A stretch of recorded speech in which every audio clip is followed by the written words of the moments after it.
Hello বন্ধুরা, সবাইকে good morning. তোমরা সবাই কেমন আছো? আশা করছি ভালো আছো। আমি কিন্তু অনেক ভালো আছি। আজ অনেক দিন পর চলে আসলাম ছোট্ট একটা মিনি ব্লগ নিয়ে।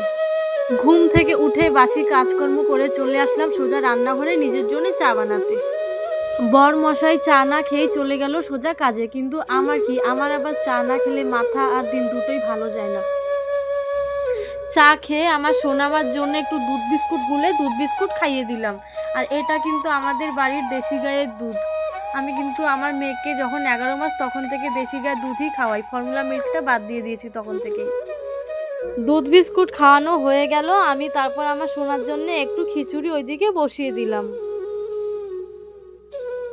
তারপর চায়ের যে বাসনপত্রগুলো ছিল আমি ভালো করে ধুয়ে নিয়ে এসে ঝুড়িতে গুছিয়ে রেখে দিলাম।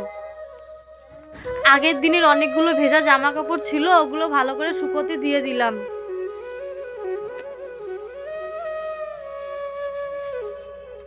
তারপর আমার চিনি সোনার অনেকগুলো নোংরা জামা কাপড় ছিল, ওগুলো ভালো করে কেচে ধুয়ে নিলাম।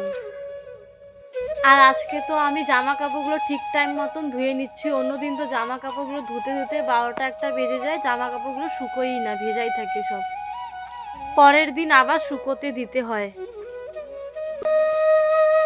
জামা কাপড়গুলো ভালো করে ধোয়ার পর ভালো করে চিপে রোদে শুকোতে দিয়ে দিলাম।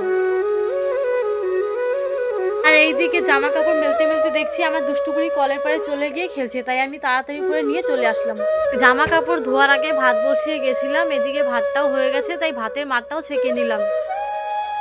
তারপর আমার সোনার জন্য যে খিচুড়িটা বানিয়েছিলাম ওই খিচুড়িটা আমি আমার মেয়েকে খাইয়ে দিলাম, একটু ঘি দিয়ে খাইয়ে দিলাম।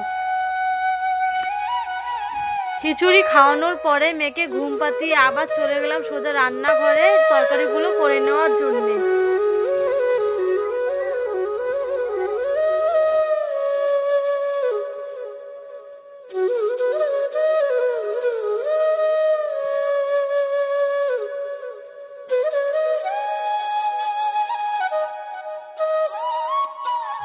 তারপর সবজি কেটে মশলা বেটে রান্নাগুলোও করে নিলাম।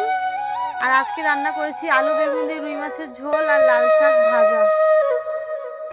ব্লগটি যদি ভালো লেগে থাকে তাহলে লাইক কমেন্ট শেয়ার করে দিও। আর আজকের মতন ব্লগটি এই পর্যন্তই। কাল আবার দেখা হবে অন্য কোনো ব্লগের সাথে। এখনের মতন টাটা, সবাই ভালো থেকো, সুস্থ থেকো।